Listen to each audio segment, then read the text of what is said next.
감사하겠습니다.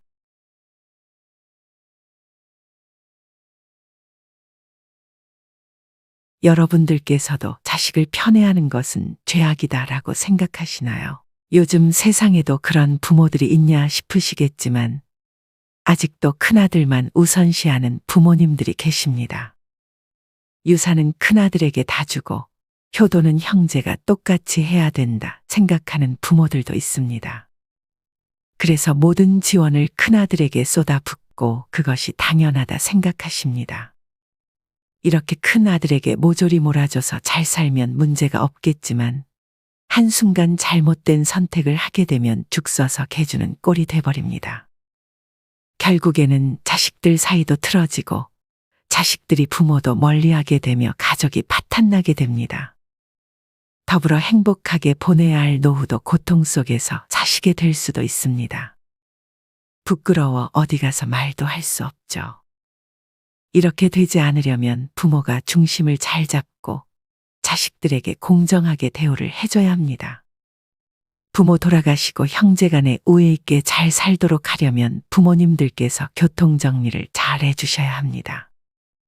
그래서 오늘은 강화도에서 남편과 인삼농사를 짓고 계시는 74세 노씨 할머니 이야기를 들려드리겠습니다. 노씨 할머니는 슬하에 두 아들이 있습니다. 눈에 넣어도 안 아플 두 아들이었지만 노씨 할머니와 남편은 큰 근심 걱정을 가지고 살고 있었습니다. 그것은 바로 첫째 아들이었는데요. 첫째 아들은 노씨 할머니 부부에게 아픈 손가락이었습니다. 첫째 아들은 6살 때 소아마비에 걸려 몸에 마비가 왔습니다. 그날 이후로 오른쪽 다리와 오른팔을 쓸 수가 없게 되었다고 하는데요. 노씨 할머니는 자신이 예방접종을 해주지 않아서 큰아들이 장애를 가지고 살게 되었다고 평생 동안 가슴에 죄를 담고 살아오셨습니다. 세월이 흘러 어느덧 아들들이 장성하고 둘째 아들이 먼저 결혼을 하였습니다. 둘째 아들은 결혼도 하고 잘 살아가는데 첫째 아들은 40이 넘도록 결혼을 하지 못했습니다. 그런 큰아들을 볼 때마다 노씨 할머니는 안쓰럽고 속이 타들어갔습니다. 우리 정수 결혼하는 게 내 평생 소원인데 결혼만 할 수 있다면 나는 앞으로 남은 인생 더 이상 바랄 게 없고 죽어도 여한이 없을 텐데. 그렇게 근심 걱정으로 살아오던 어느 날 노씨 할머니와 남편은 마을 이장으로부터 외국인 며느리를 보면 어떻겠냐는 말을 들었습니다. 정수 몸도 성치 않고 나이도 많고 그래도 집에 재산은 있으니 외국인 며느리라도 보는 게 어떻겠어요. 노씨 할머니는 이장의 말을 듣고 펄쩍 뛰었습니다. 아니, 우리 정수가 뭐가 어때서 외국인 며느리랑 결혼을 해요? 말도 안 되는 소리 하지 마세요. 할머니는 화가 나고 기분이 나빴지만 머릿속에서 이장의 말을 지울 수가 없었습니다. 그래도 우리 정수 장가 가는 거 보고 죽으려면 어쩔 수 없으려나. 노씨 할머니는 일주일을 고민하고 큰 아들에게 사진 3장을 보여주며 말을 했습니다. 요즘은 외국인 며느리 데려오는 게 흠이 아니라고 하더구나. 정수 네 생각은 어떠니? 너도 마음이 있으면 여기 사진에서 마음에 드는 아가씨 골라보렴. 큰아들도 싫지는 않은 듯 할머니의 말에 따르기로 하였죠. 둘째 아들과 며느리에게도 말하니 흔쾌히 찬성했습니다. 정말요? 저야 당연히 좋죠. 형이 그동안 혼자여서 마음이 안 좋았는데 얼른 결혼했으면 좋겠어요. 저도 아주버님이 외롭게 사시는 것보단 좋은 분 만나서 행복하게 사시는 게 좋을 것 같아요. 형님 오시면 정말 잘해드릴 거예요. 그렇게 2019년 큰아들은 외국인 며느리와 결혼을 하였습니다. 노씨 할머니는 이제야 한시름 놓았다며 기쁨의 눈물을 흘리셨습니다. 혼자만 행복하게 사는 것 같아 미안한 마음을 가지고 있었던 둘째 아들도 한시름 놓을 수 있게 되었습니다. 노씨 할머니와 가족들은 외국인 며느리를 반갑게 맞아주었습니다. 외국인 며느리는 한국에 올 때 정말 아무것도 가지고 오지 않았습니다. 입고 온 옷이 전부였죠. 그 모습을 보고 딱한 마음이 든 노씨 할머니는 집이며 가전제품이며 옷 화장품까지 전부 다 사주었습니다. 가족과 떨어져 한국으로 시집와 얼마나 외로울까 싶어 정말 딸처럼 잘해주셨다고 합니다. 명절이나 가족들이 모였을 때도 집안일은 둘째 며느리를 시키고 외국인 며느리는 한 번도 시키지 않았다고 합니다. 노씨 할머니는 큰아들이 결혼하고 첫째 며느리를 맞이했다는 기쁨도 있었지만 한편으로 걱정도 있었습니다. TV에서 외국인 며느리가 도망갔다는 이야기를 심심찮게 봐왔기 때문이었죠. 그래서 혹여나 우리 며느리도 도망갈까봐 상전 모시듯 모시며 살았다고 합니다.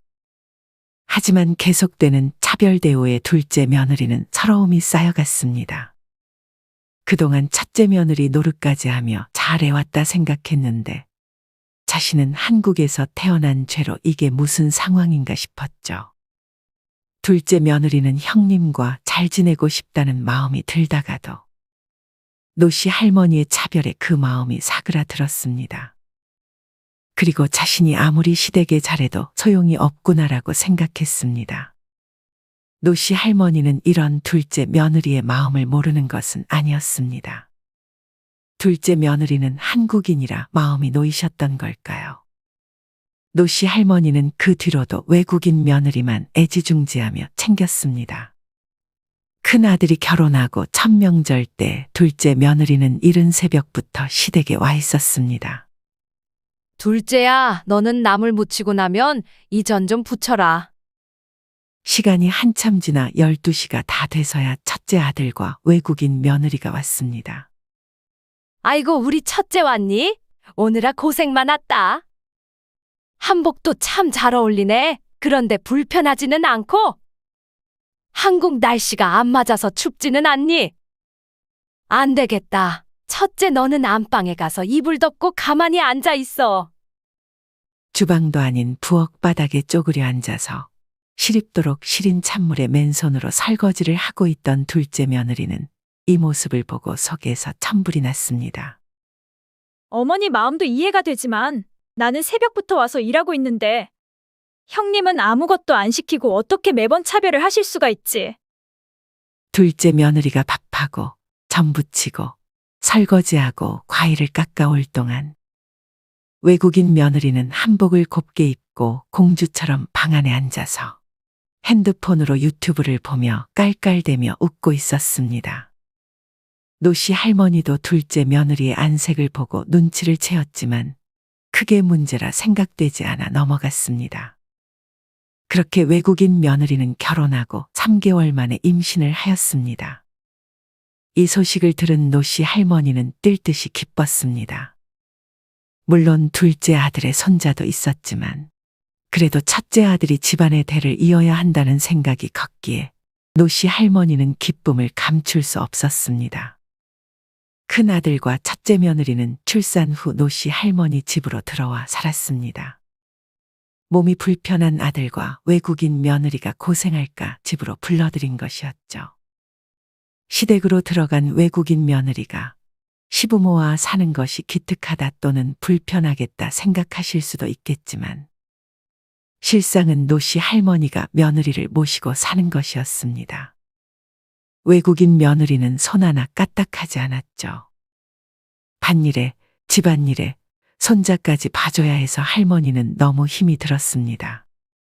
그러다 하루는 도저히 안 되겠다 싶어서 며느리에게 다음날 아침밥을 안 쳐달라 말했습니다. 첫째야, 내일은 네가 아침 밥 좀 안 쳐라. 그런데 외국인 며느리는 일부러 밥을 다 태워 먹고 힘들어서 못 살겠다며 큰 아들에게 말을 하였죠. 나 이거 몰라. 힘들어서 못해. 힘들어서 못 살겠어. 어머니 힘들어? 엄마, 한국 밥솥 쓸 줄도 모르고 애도 돌봐야 하는데 이 사람한테 이런 걸 시켜야 해요. 안 그래도 타국에서 힘들고 외로울 텐데 이 사람한테 집안일 시키지 마세요. 밥 한 번 안 치라고 한 걸 가지고 아들이 이렇게 호들갑 떠는 모습이 어처구니가 없었습니다. 하지만 첫째 며느리가 큰 아들과 손자만 남겨두고 도망갈까 그날 이후로 아무 일도 시키지 않았습니다. 노씨 할머니 남편의 생일날에도 애 운다고 첫째 며느리는 방에 애랑 들어가 있으라고 했고 어김없이 일은 둘째 며느리를 시켰습니다. 둘째야, 잡채랑 갈비는 다 됐니? 아우, 미역국은 왜 이렇게 짜다니? 둘째 며느리도 첫째 며느리와 비슷한 시기에 둘째를 낳아 기르고 있었습니다. 그런데 주방에서 일한다고 애가 열이 나서 울어도 가볼 수도 없고 혼자 발을 동동거리며 일을 했습니다. 남편도 늦게 온다 하고 아무도 신경도 안 쓰고 미칠 노릇이었습니다. 식사 시간이 되어 둘째 며느리는 지친 몸으로 아픈 아이를 안고 앉았습니다. 아이가 칭얼대서 밥도 제대로 못 먹고 앉아 있었죠. 노씨 할머니는 그런 둘째 며느리를 외면한 채 첫째 며느리만 챙겼습니다. 큰애야, 이것 좀 먹어봐라.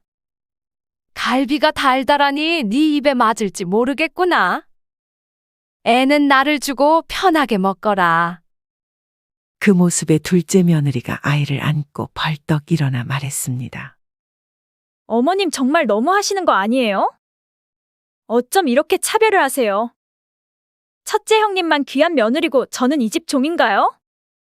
저희 애가 울면 애가 운다고 뭐라 하시고 너무 울어서 보기 힘들다고 하시면서 형님 애가 울면 아이고 우리 귀한 장손이리와 하며 안아주시잖아요. 하루 종일 준비하고 음식 만든 건 저인데 저한테는 고생했다 한마디 안 해주시면서 진짜 너무하세요. 저번 제사 때도 일 끝나고 불이 나게 달려갔는데 어머니 저보고 뭐라고 하셨어요? 늦게 왔으니까 빨리 일하고 가야지 하셨죠? 저는 다음날 출근해야 하는데 말이에요. 그런데 형님은요? 애가 울어서 집으로 돌려보내셨다면서요. 그리고 제가 친정 가면 형님이 외롭고 속상해한다며 저 친정에도 못 가게 하셨잖아요. 저 형님이 저보다 15살이나 어려도 형님 대우했어요. 저 있을 때만이라도 쉬시라고 설거지도 제가 다 했고요. 그렇게 잘 지내보려고 했다고요. 저는 형님이 오시면 좋을 줄 알았는데 만날 때마다 서럽고 화병 날 것 같아요. 8년 동안 잘해온 며느리 마음 다치는 건 아무렇지도 않으시고 형님 마음 다치는 것만 걱정하시죠. 저 더 이상은 이런 대우받고 못 있겠어요. 엄마, 저도 그동안 옆에서 봐왔는데 정말 너무하셨어요.